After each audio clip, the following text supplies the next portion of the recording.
Zamanın əsirliyi, Quranda dəhriyyə və qədim ateizm. İnkarın qədim kökü. Ateizm və materializm çox vaxt modern dövrün məhsulu kimi qələmə verilir. Lakin insanlıq tarixi göstərir ki, yaradılışı inkar edib varlığı yalnız maddə və zamanla məhdudlaşdıran düşüncə tərzi min illərdir mövcuddur. Qurani-Kərim bu fəlsəfəni tək bir ayədə, lakin ən fundamental nöqtəsindən dəhriyyə anlayışı ilə ifşa edir. Dəhriyyə nədir? Dəhriyyə termin olaraq ərəb dilindəki dəhr sözündən yaradılmışdır. Bu söz sadəcə vaxt demək deyil. O, kainatın başlanğıcından sonuna qədər davam edən, qarşısı alınmaz və hər şeyi aşındıran mütləq zaman mənasına gəlir. Dəhriyyə fəlsəfəsinə inananlar kainatın əzəli və əbədi olduğuna, hər hansı bir yaradıcı tərəfindən idarə olunduğuna inanırlar. Onların fikrincə həyat təsadüfi bir prosesdir. İnsan doğulur, yaşayır və zamanın, yəni dəhrin təsiri ilə yox olub gedir. Quran bu düşüncə tərzini Casiyə surəsinin 24-cü ayəsində belə təsvir edir. Bunu qeyd edim ki, ümumi olaraq Qurani-Kərimi başdan ayağa oxusaq, bugünkü ateizmlə əlaqədar olan bir tək ayət var. O da Casiyə surəsi 24-cü ayətdir.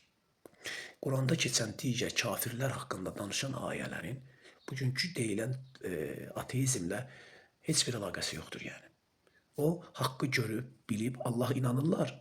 Amma haqqı görür, bilir və onu inkar edir və yaxud da gizlədir və yaxud da görməzdən gəlir. Ayət ümumi olaraq kafirlər dedikdə onlar barəsində danışır mənfi olaraq. Müsbət olaraq isə batili inkar edənlərə də müsbət mənada kafir sözü işlənə bilər. Amma bugünkü ateizmlə əlaqədar olaraq deyilən ayət Casiyə surəsi 24-cü ayətdir. Onlar dedilər, ayəti oxuyuram, həyat ancaq bizim bu dünyadakı həyatımızdır. Ölürük və dirilirik. Bizi öldürən ancaq zamandır. Ərəbisində keçən söz dəhrdir ifadəsidir. Ona görə dəhriyyə adlandırıbdır bu. Bu ayə üç mühüm inkarı özündə birləşdirir. 1. Ahirətin inkarı. Həyat ancaq bu dünyadakı həyatdır. 2.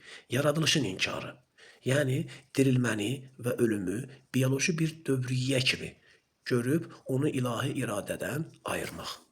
3. Zamanın ilahiləşdirilməsi.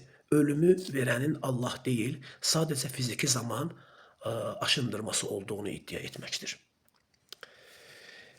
Zaman və maddə məsələsinə toxunsaq, qədim ateizmdən müasir materializmə qədər bir məsələyə ələ alsaq, bugünkü ateist, materialist baxış bucağı ilə Casiyə 24-cü ayədə təsvir olunan baxış arasında heç bir fərq olmadığını görəcəksiniz.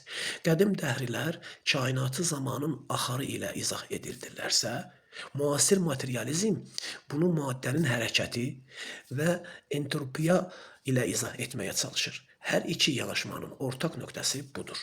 Məqsədsiz kainat və yoxluqla bitən həyat. Qur'anın buna cavabı elm yoxsa zənn deyə düşünsək, yəni Quran buna nə cavab verir? Yəni bu elmdirmi yoxsa zənndirmi? Ayənin davamında Quran bu düşüncəyə çox kəsin bir elmi irad bildirmişdir.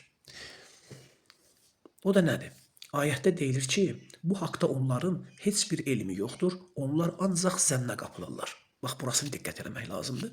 Burada vurğulanır ki, bir yaradıcının olmadığı iddia etmək elmi bir sübut deyil. Sadəcə subyektiv bir ehtimal, yəni zənnə dayanır.